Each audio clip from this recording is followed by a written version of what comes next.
The Kenyan startup scene, known for its dynamism and innovation, is plagued by a range of unethical practices that deeply impact the well being and professional growth of workers. This is a dope banger starter by Siro, a cocktail of unethical practices. Malicious, you guys, you can understand. Whoever has read this article can deeply understand where this guy is coming from. This guy has had quite an experience. I'm your boy Jessy, and this is the Tech Talk Africa Solos. During my journey in employment and in employment, the late payments make you quit job, and also good payments make you seek job. So it's a loop that you people are tied in. And Kenya as a country, unemployment state is very high. And tech boys are founding startups. And those founders, when they make it, they mess other people who want to find startups by learning other startups. So it's a journey out here. It's a maze that people need to learn. But anyway, toxic environments are everywhere. You remember the story of that guy who was a mentor. You tech people know. That guy who was a mentor was messing with mentees. People said they're adults, there's concept. And someone else was digging this information to help other people. So, whatever happened, I won't go to that. This is the story for today. The startup scene is very, very tough everywhere for employers and for employees. But it narrows down to the employees at much because they suffer. And also, the founders suffer because there's no funds. And to find funds, you either have to lie, you either have to find a white man and bring them to the company. How many startups do you know that have failed? Founded by white people, lugubrious amounts of money disappearing. Hizi vitu zinafanyika hata mashinani. It's not about startups only, but it's everywhere. Siro, I will start with the major part that affects me as part of media, The Kenyan startups have been known to engage in unethical practices by paying journalists and bloggers to write positive articles and review about their organization. This tactic aims to manipulate public perception and create a false image, succession, and credibility. This is an article, probably not an article, a portion of the article by Siro. There's part 1 and part 2. You guys go read it, and then you can comment here or comment on his article, giving out your views.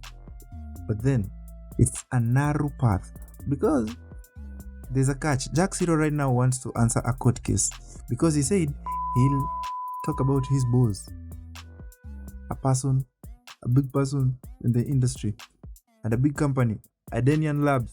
You are quite well familiar with it. People who are in the blockchain industry, in the Web3 industry, you know about Adenian Labs. Go check it. Apply during their cohorts and blah blah blah, whatever they do. I don't know even if these companies that do cohorts, people come through from them. Who do you know that has come from there? That's also another dark side of Kenyan startups that really needs to be brought to light. But then media is paid. Protoje says the media is bought, so know where you get your news from. The media is owned, so know where you get your news. As a tech person, as a consumer, where do you get your news from? Do you tech writers give your honest review? Or mshahara lazima kaende, lazima tukule? Or the PR takes the major role? I don't understand how these things happen, though I'm in the media, but then I won't let myself be jeopardized by media sometimes yes, but then some things are factual, some things are not. This is how you want things to happen and how they really happen, So Siro has had quite a tough journey. It is very real, very tough, and a couple of you are in the industry of suffering. I remember one of my homeboys came in my house and told me, Jessy, nime quit job and kama nitahepa na hii machine juu sijalipo miezi 3. I haven't been paid 3 months, so I want to rush off with this machine, sell it, then they can stay with the 2 months salary. The next moment was a call. Can you return the machine or we call the police for you? Goddamn, man, it's very tough. You can't call a police to your employer because of delayed payment, but then they can call a police to you. So I won't say the company, but whoever is listening, you know yourself. So for Jack Siro, it's quite an unfair situation. But then he goes down, not for the employers, but also the employees, the founders, and it's a tough situation. There's misappropriating of investor funds. A couple of companies have died because of eating the investor funds. No growth in the industry. Sometimes the ecosystem is very tough, but again, sometimes it's not very tough. You get what I mean? Money is there. So where does the toughness of you economizing the funds that you've been given? Anyway, wash is a good industry. So many things have been happening. I remember when I was working in some certain company this year, I wasn't given a contract.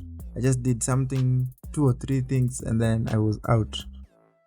So I'm wondering why I am not even getting calls. But then I hear, hey, it's very tough, you know, and layoffs are happening everywhere. And you as an employee, you're wondering, why is this happening? This doesn't have consumers or what? But then it's whatever is happening. These layoffs happen indefinitely because the company also wants to cut size on funds. But probably the margin they saw as per the next few years hasn't been happening or isn't supposed to be real. You know. And this is a real thing that is happening. So majority of you are suffering in these startups. This article goes down to explore a lot. There's this tweet that says, so this guy tweets about exposing this company he once worked for, and the tweet trends like shit. 3 days later, he deletes it and tweets an apology without mentioning them directly, claiming their lawyer sent him a notice to cease and desist. About he defend himself in court. And the person we are talking about, Jack Siro, is the person. Why would you send a lawyer to someone? This guy he hasn't even done anything. By then he never even tweeted. He even never wrote anything. It was just a mention. But right now he's in court. There are many people who are suffering out there. You people are suffering. It's very tough for you guys outside there. Not you guys, us guys. Everywhere. Everyone who is employed is in the us category. People are suffering. You know, this thing is very deep. It affects a lot of people. And this is the only side of tech that you're only getting to hear about. And the Kenyan tech scene has been on the dirt for like 4 or 5 months right now. This is dirty, man. Even the Nigerian scene is not like this, because the Nigerian scene, they cover themselves, you know. These companies have back to back. They have entangled wrangles, but then they are growing. For us, no, nothing. We used to be the Silicon Savannah. I don't know whatever Nairobi calls itself in tech. But right now, we are producing good coders and good tech boys and tech girls, you know. It's very, very, very bad. And there are contracts with hidden agendas out there. There's weekend pressures. There's a lot of things that Jack Siro has decided to come out and say. not mentioning any name inside the article of anything. I guess this applies because he also has the cease and desist thing.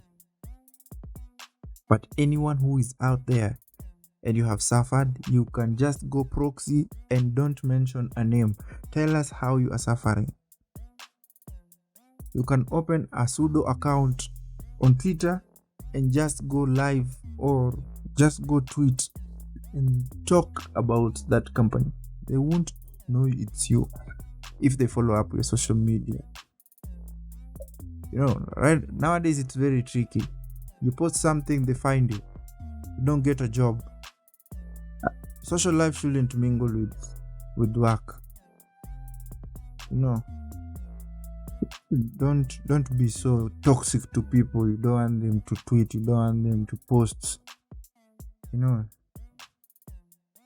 But it is what it is. You guys tell us how you're suffering in your workplaces. Tell us how you're suffering in your self-employment. And this is Jessy. Peace out.